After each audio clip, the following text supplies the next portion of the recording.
ꯃꯤꯇꯩꯂꯣꯟꯒꯤ ꯋꯥꯍꯩ ꯊꯧꯅꯥ ꯍꯥꯏꯕꯗꯤ ꯃꯤꯇꯩꯂꯣꯟ ꯇꯨ ꯏꯪꯂꯤꯁ ꯗꯤꯛꯁꯅꯥꯔꯤꯒꯤ ꯃꯇꯥꯡꯗ ꯑꯩꯈꯣꯏ ꯄꯨꯟꯅ ꯈꯪꯃꯤꯟꯅꯁꯤ꯫ ꯑꯍꯥꯟꯕꯃꯛꯇꯗ ꯏꯔꯝꯗꯝ ꯁꯅꯥꯂꯩꯕꯥꯛ ꯀꯪꯂꯩꯄꯥꯛ ꯃꯅꯤꯄꯨꯔꯒꯤ ꯃꯅꯨꯡ ꯑꯃꯁꯨꯡ ꯃꯄꯥꯟꯗ ꯂꯩꯈ꯭ꯔꯕ ꯃꯤꯇꯩ ꯃꯌꯦꯛꯄꯨ ꯅꯨꯡꯁꯤꯖꯕ ꯈꯨꯗꯤꯡꯃꯛ ꯉꯥꯡꯈꯝ ꯄ꯭ꯔꯦꯃꯦꯁꯣꯔꯅ ꯏꯀꯥꯏ ꯈꯨꯝꯅꯕ ꯎꯠꯆꯔꯤ꯫ ꯆꯦꯅꯦꯜ ꯑꯁꯤꯒꯤ ꯃꯃꯤꯡ ꯃꯅꯤꯄꯨꯔ ꯂꯦꯡꯒ꯭ꯋꯦꯖꯦꯁ ꯐꯤꯆꯔꯁ ꯍꯥꯏꯅ ꯀꯧꯖꯩ꯫ ꯉꯁꯤ ꯅꯩꯅꯒꯗꯕ ꯑꯁꯤ ꯃꯤꯇꯩꯂꯣꯟꯒꯤ ꯋꯥꯍꯩ ꯊꯥꯡꯅꯥꯎ ꯍꯥꯏꯕꯗꯤ ꯃꯤꯇꯩꯂꯣꯟꯒꯤ ꯋꯥꯍꯩ ꯃꯊꯪ ꯃꯅꯥꯎ ꯏꯪꯂꯤꯁꯇ ꯍꯥꯏꯔꯒ ꯃꯤꯇꯩꯂꯣꯟ ꯇꯨ ꯏꯪꯂꯤꯁ ꯗꯤꯛꯁꯅꯥꯔꯤ ꯁꯤꯒꯤ ꯃꯇꯥꯡꯗ ꯅꯩꯅꯖꯒꯗꯕꯅꯤ꯫ ꯅꯩꯅꯖꯒꯗꯕ ꯑꯁꯤꯒꯤ ꯄꯦꯖ ꯅꯝꯕꯔꯅ 52 ꯄꯦꯖ ꯅꯝꯕꯔ 52 ꯁꯤꯗ ꯂꯩꯔꯤꯕꯁꯤꯅꯤ꯫ ꯑꯗꯨꯗꯤ ꯑꯩ ꯍꯧꯖꯤꯛ ꯃꯊꯪ ꯍꯥꯏꯖꯔꯛꯀꯦ꯫ ꯄꯦꯖ 52 ꯄꯥꯔꯠ 1 ꯃꯤꯇꯩꯂꯣꯟ ꯋꯥꯍꯩ ꯊꯥꯡꯅꯥꯎ ꯃꯤꯇꯩꯂꯣꯟ ꯇꯨ ꯏꯪꯂꯤꯁ ꯗꯤꯛꯁꯅꯥꯔꯤ ꯋꯥꯔꯗ 204 ꯍꯥꯏꯗꯤ ꯋꯥꯍꯩ 204 ꯁꯨꯕꯗ ꯀꯛꯋꯥ ꯃꯤꯡꯇꯥꯛ ꯅꯥꯎꯟ ꯁꯅꯥꯂꯩꯕꯥꯛ ꯀꯪꯂꯩꯄꯥꯛ ꯃꯅꯤꯄꯨꯔꯒꯤ ꯂꯩꯁꯥꯗ ꯂꯩꯔꯛꯄ ꯂꯩꯁꯥꯍꯧꯃꯤ ꯌꯦꯜꯍꯧꯃꯤ ꯑꯣꯔꯤꯖꯤꯅꯦꯜ ꯅꯦꯇꯤꯚ ꯏꯟꯗꯤꯖꯤꯅꯁ ꯄꯤꯄꯜ ꯍꯥꯏꯕꯗꯤ ꯏꯪꯂꯤꯁꯇ ꯍꯥꯏꯔꯒ ꯑꯣꯔꯤꯖꯤꯅꯦꯜ ꯅꯦꯇꯤꯚ ꯏꯟꯗꯤꯖꯤꯅꯁ ꯄꯤꯄꯜ ꯑꯣꯏꯔꯤꯕ ꯃꯤꯇꯩꯁꯤꯡꯅ ꯈꯨꯟꯗꯥꯔꯤꯕ ꯈꯨꯜ ꯑꯃꯒꯤ ꯃꯃꯤꯡꯅꯤ꯫ ꯈꯨꯜ ꯑꯁꯤꯕꯨ ꯈꯨꯟꯊꯣꯛꯂꯤꯕꯤ ꯐꯝꯕꯥꯜ ꯇꯥꯏꯔꯤꯕꯤ ꯂꯥꯏꯔꯦꯝꯕꯤ ꯑꯗꯨꯒꯤ ꯃꯃꯤꯡꯗꯤ ꯀꯛꯋꯥ ꯂꯥꯏꯔꯦꯝꯕꯤ ꯀꯧꯏ꯫ ꯃꯈꯥ ꯇꯥꯔꯛꯄꯗ ꯍꯥꯏꯅꯈꯤꯕ ꯃꯇꯨꯡ ꯏꯟꯅ ꯄꯨꯔꯨꯝ ꯁꯨꯅ ꯂꯥꯏꯇꯣꯡ ꯄꯨꯋꯥꯡꯁꯨꯒꯤ ꯃꯉꯛ ꯀꯛꯈꯤ ꯍꯥꯏꯕꯒꯤ ꯀꯛꯋꯥ ꯍꯥꯏꯅ ꯊꯣꯟꯈꯤ꯫ ꯃꯈꯥ ꯇꯥꯔꯛꯄ ꯑꯣꯏꯅ ꯁꯤꯗ ꯂꯩꯔꯤꯕ ꯃꯦꯞ ꯑꯁꯤꯒꯤ ꯃꯇꯥꯡꯗ ꯑꯃꯨꯛꯇꯪ ꯄꯥꯐꯜ ꯑꯁꯤꯒꯤ ꯃꯇꯥꯡꯗ ꯑꯃꯨꯛꯇꯪ ꯍꯥꯏꯖꯔꯝꯒꯦ꯫ This is the northeastern side of India. This is Manipur. This is the enlarged size of Manipur. ꯃꯈꯥ ꯇꯥꯕ ꯑꯣꯏꯅ ꯃꯤꯇꯩꯂꯣꯟꯒꯤ ꯃꯇꯥꯡꯗ ꯑꯃꯨꯛꯇꯪ ꯍꯥꯏꯖꯔꯝꯒꯦ꯫ Meitei is the original language of the Meitei. Meitei are the original native indigenous people of Manipur. Meitei also known as Manipuri language. Manipuri language is the state language of Manipur, so Meitei is the state language of Manipur. Makha tarakpo oina amu makha hajarake word makha amu hajarake.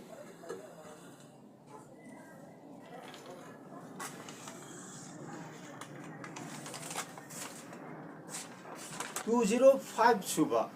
wahayda haidi wahay chaniga manga subada Kawwa Sorokhaibam Laikai. Kawwa Sorokhaibam Laikai. Mingtak Noun Sanalaibak Kangleipak Manipurgi Laisada Lairapa Laisa Homi Yelhomi Original Native Indigenous People. Adi English ta haraga Original Native Indigenous People. Oiriba Mitei Singna Kundariba Kul Amagi Mamingni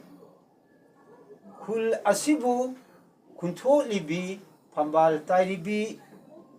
Lairembi Adugi Mamingdi Oibini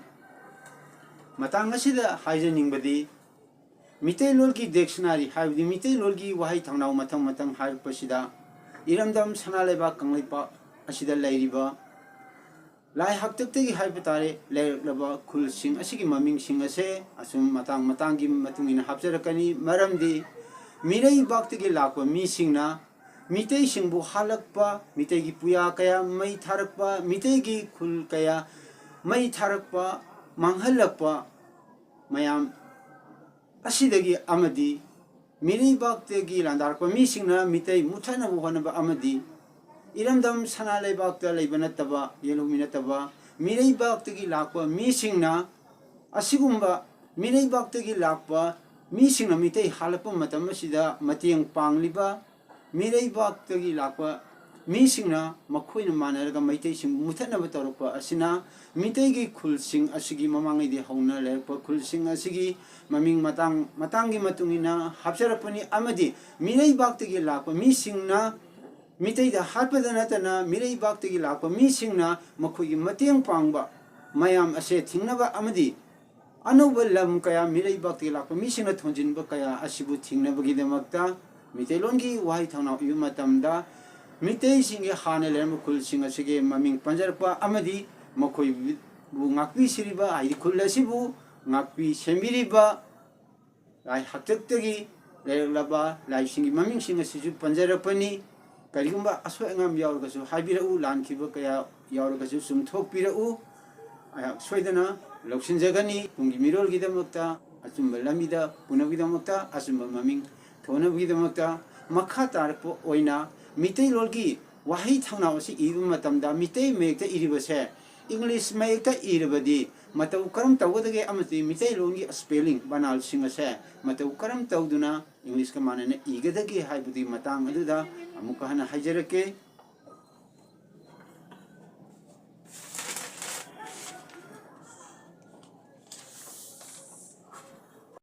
part 3 asida sidida amtang part 3 sidida amtang hajarake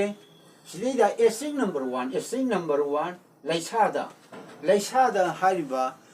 mitei lolgi mitei mekta iba wai sigi matangda hajarake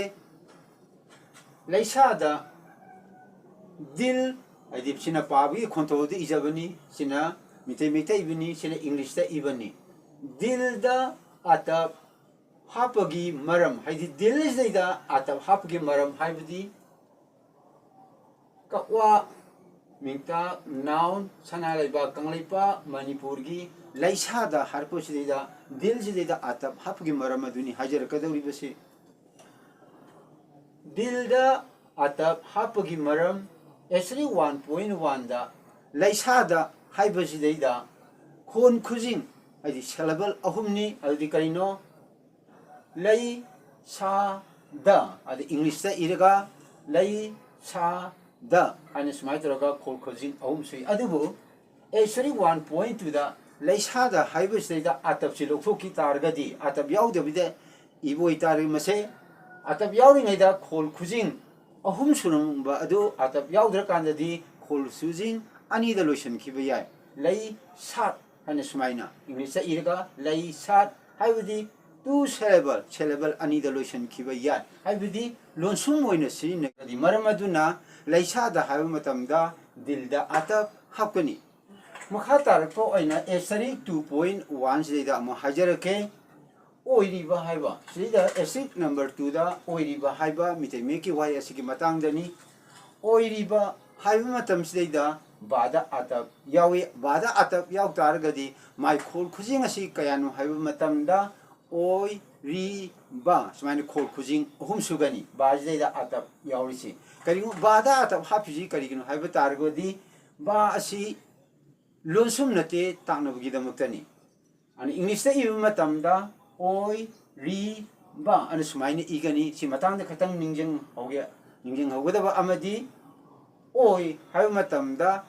o haiba matamda e oina sijinai adubo oi hai matamdadi o ain lorisi karim matamda e asi understood thamerga aidi makhada understood oina thamaga atya onapsi o haina sideida paghibani aduna oi haiba sideida o aina mohsilaga e makha tarpu oina oiriba haiba sideida atapsi loksoki targadi ma syllable ani da losali oi rip hana smai toroga lotion khigani two syllable anida ana oi rip and smai lotion gani maramaduna oi riba haba matam sidaida aroi ba bahjida atap takoni syllable amani taknabagi damakta makhatar poina makhai jam hajar ke notes adi yengsin gada bada dil and control se manungda break manungda hapse bani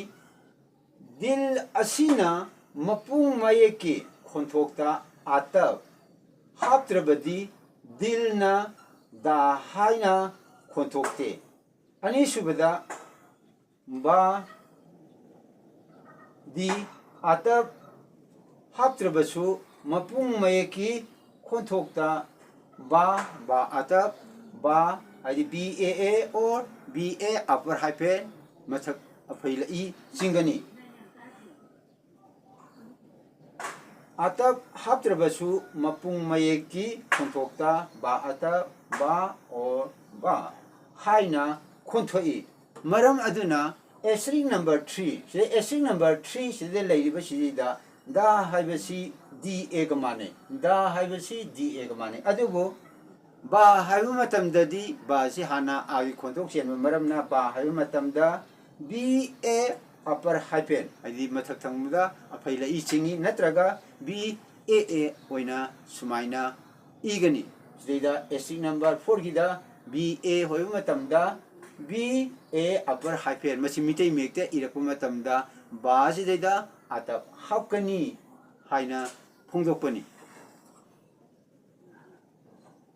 makha tarpo oina dilda atap hapgi matang asida karma matamda hapkadagi amasung haploidagi haibdu makha taba khitanga hapjarake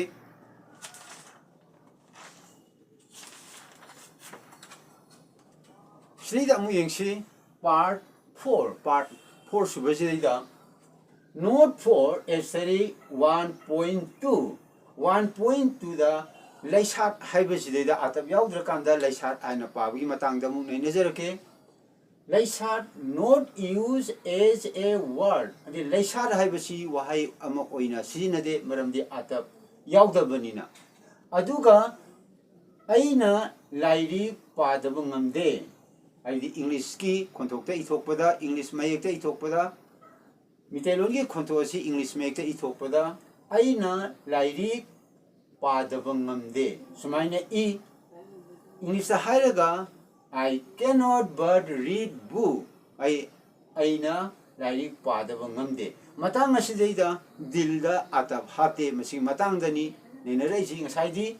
dilda atap yaudaba matamda mitei meki wahai oina sinade adubu sidadadi dilda atap yaudrabasu mitei meki wahai oina sijine masigi maramdi karigina haba matamda hajarake dilda wahai amagi marakta laiba mayek oirabadi khudamdi padaba sigi padaba harise aibadi wahai amagi marakta dil jillayeba dil hariba mapung mayekse aduna dilna wahai amagi marakta laiba maye oirabadi khudamdi padaba dilda ata haptrabasu dagi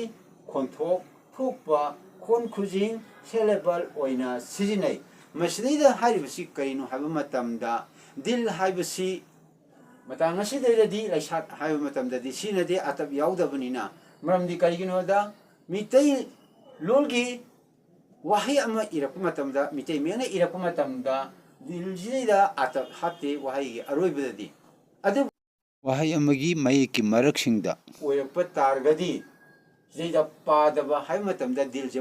wahai amagi mayeki maraksingda maramaduna wahai amagi mayeki maraksingda matamda di dilje atap haploi aduna dilje atap hatrabasu yai karma matamda wahai mayeki marak adubu wahai amagi aroibada laiboi targadi dilda atap hapkani matang asida ngasigi oinadi mitei lolgi wahai thangnaw mathang sandukjaba loijare channel asigi maming Manipur languages feature kaujai matang asida aina mamangda hajakibagum mitei lolgi wahai thangnaw irapu matamda mitei gi hana laijaramba khul singase mathang matang chana hapjarakani maramdi karigin hai matamda mirei baktigi lakpa narco terrorist singna mitei singbu halakpa amadi mirei baktigi lakpa mi singna makhogi mateng pangba amadi mitei gi khul kaya muthat plapa mayam singa sai mitei kanabgi damakta mitei gi hana laijaramba khul ase kandaba yade khanmudagi mitei gi hana laijaramba khul amadi matau karam tona maming thongi haibado hapjarakpani amadi anuba Landaragli missing asina, narco terrorising asina, anu maming thonbase, yaroi, haibasi, kanganabagi damakta, mitei, the hana lajaramba, I have to take lerpa, sahi, lissing mari mangaki matak, tagi hana lajar lava, mitegi kul sing a se, mutanabgi damakta, hapsarakani, our hapsarakani, matangasu, our polarkanda nixing birau, around the yaw semdok birau. I could cool say, mitegi cool sing a se, Sanaleva come park the lady miteki cool say, ꯀꯟꯗꯕ ꯌꯥꯗꯦ ꯍꯥꯏꯅ ꯐꯣꯡꯗꯣꯛꯆꯕꯅꯤ ꯉꯁꯤꯒꯤꯗꯤ ꯃꯤꯇꯩꯂꯣꯟꯒꯤ ꯋꯥꯍꯩ ꯊꯧꯅꯥꯎ ꯁꯟꯗꯣꯛꯆꯕ ꯃꯇꯥꯡ ꯑꯁꯤ ꯂꯩꯖꯔꯦ ꯃꯊꯪꯒꯤ upload ꯇꯧꯕ ꯃꯇꯝꯗ ꯑꯩꯈꯣꯏ ꯄꯨꯟꯅ ꯑꯃꯨꯛ ꯍꯟꯅ ꯎꯅꯃꯤꯟꯅꯁꯤ ꯉꯁꯤꯒꯤꯗꯤ ꯃꯇꯥꯡ ꯑꯁꯤꯗ ꯂꯣꯏꯁꯤꯟꯖꯔꯒꯦ